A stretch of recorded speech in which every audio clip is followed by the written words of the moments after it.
Marcus Aurelius, a Stoic philosopher and one of the best Roman emperors, once said, "Everything we hear is an opinion, not a fact. Everything we see is a perspective, not the truth."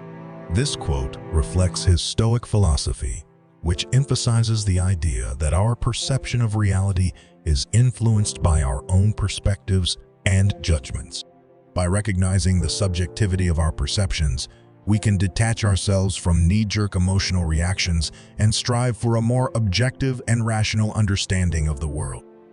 Although Marcus Aurelius was a leader of one of the biggest armies and civilizations at that time, he managed to live a very detached life.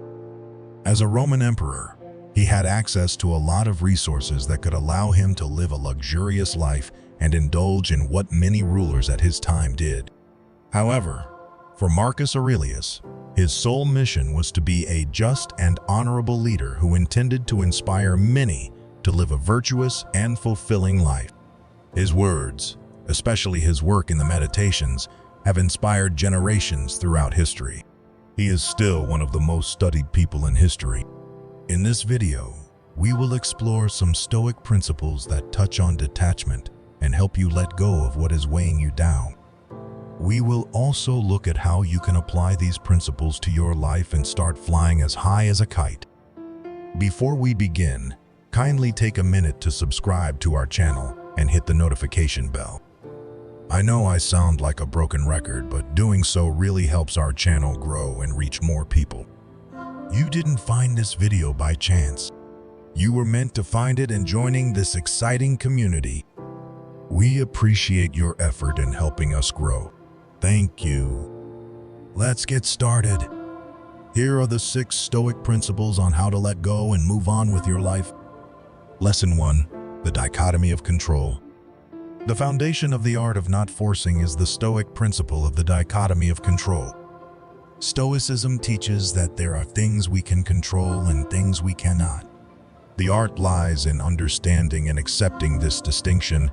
As Seneca aptly noted, fate leads the willing and drags along the reluctant.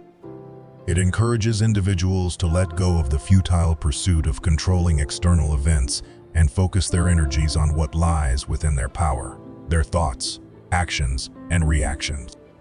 In our modern world, we are bombarded with situations and events beyond our control, from natural disasters to political decisions and global pandemics. Attempting to control these external factors often leads to frustration, anxiety, and disappointment. Stoicism, on the other hand, teaches us to recognize the futility of such efforts and instead work on mastering our inner responses. Letting go of what you cannot control frees you mentally and emotionally, allowing you to focus on what you can control, which is your thoughts and reaction. The next time you feel depressed or anxious because things are not happening the way you planned, take a moment and remember this principle and apply it to your life. Lesson 2. Embracing adversity. Stoicism is not about suppressing emotions, but about facing them with rationality and resilience. The Stoics believe that adversity is an inevitable part of life, and it is our reaction to it that truly matters. The art of not forcing comes into play when we embrace adversity as an opportunity for growth and learning.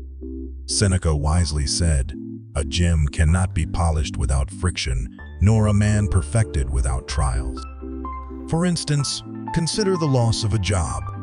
Instead of forcing a situation to conform to our desires or wallowing in self-pity, Stoicism encourages us to view this as an opportunity to adapt, develop new skills, and explore other avenues for personal and professional development. By reframing adversity as a chance for personal growth, Stoicism equips individuals to navigate challenging situations with grace and resilience. An average person shrinks whenever they're faced with adversity. Although it's a natural response for many, going so takes the power away from you, leaving you feeling trapped and hopeless. Instead of shrinking and running away, you should face any adversity with tenacity and ferocity, knowing that at the end of all, you will come out victorious and wiser than before. Other people often react negatively to undesirable outcomes and challenges. Most of them become angry and hostile, especially to the people around them, which is mostly their loved ones. Doing so only strains the relationship and doesn't make the problem go away. If you have been behaving this way, you should apply this Stoic principle immediately to see a huge change in your life. Instead of taking it out on your loved ones, brace yourself and face life challenges as someone who is determined to succeed. Remember that victory starts in your mind, and you have to see yourself as a winner first before you can actually win in life. Don't be a coward. Lesson 3. The role of mindfulness and acceptance. The practice of mindfulness is integral to the art of not forcing in Stoicism. Mindfulness involves being fully present in the moment and acknowledging our thoughts and emotions without judgment. By practicing mindfulness, individuals can better understand their internal reactions to external events and, in turn, gain more control over their responses. As Marcus Aurelius aptly advised, you have power over your mind, not outside events. Realize this, and you will find strength. Furthermore, acceptance is a key component of the Stoic approach.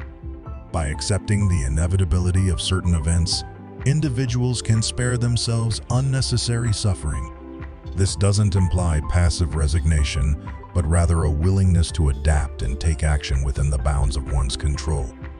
For example, imagine someone facing a severe illness. Stoicism encourages them to accept the reality of their condition, embrace it as part of their life's journey, and focus on the aspects they can control, such as their mental attitude and treatment choices.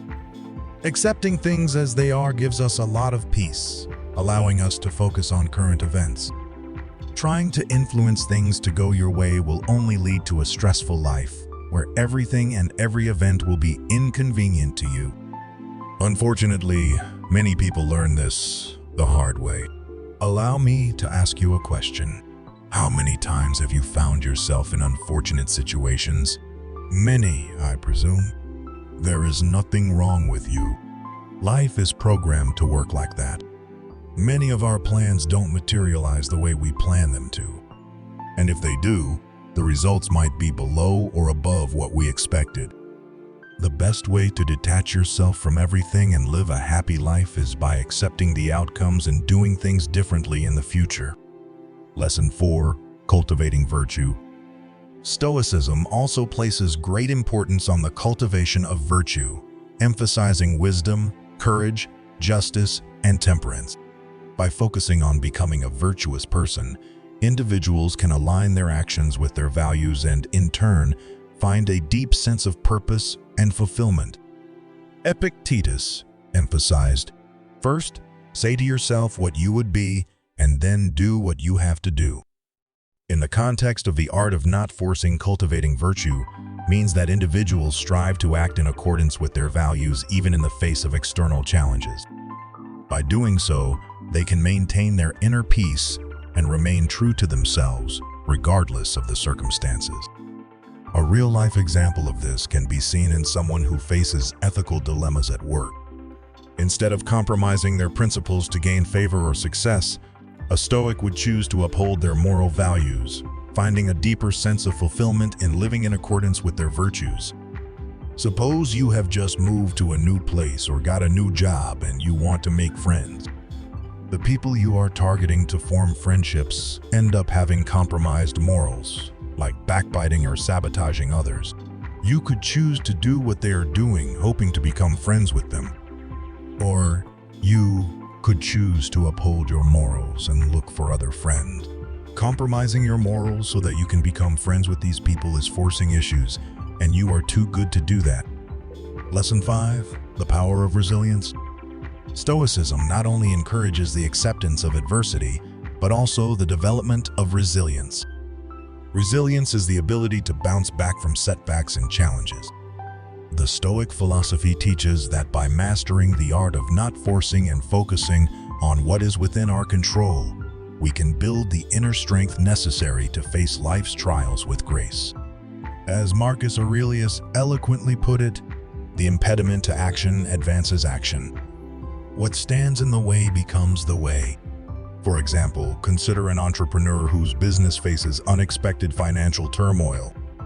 Rather than forcing a solution that may be impossible, a Stoic entrepreneur would accept the financial setbacks as part of the business journey.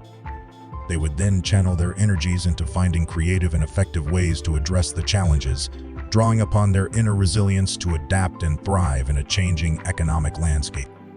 The power of resilience applies to our lives, especially when going through a tough time. Consider a situation where you and your partner are going through a rough patch. Anything you try to do doesn't seem to work, and you are always at a crossroads. At this stage, you could choose to walk away and give up on your relationship, or you could choose to fight for it. It is not going to be an easy journey, but together, the two of you will figure it out. Stoicism offers us a timeless path to serenity, encouraging us to stop futilely trying to control what is beyond our power and to focus on the only domain over which we have true authority, our inner selves. As we navigate the challenges of the 21st century, the wisdom of Stoicism invites us to master the art of not forcing and to live a life marked by tranquility and wisdom. In the words of Epictetus, "He is a wise man who does not grieve for the things which he has not, but rejoices for those which he has."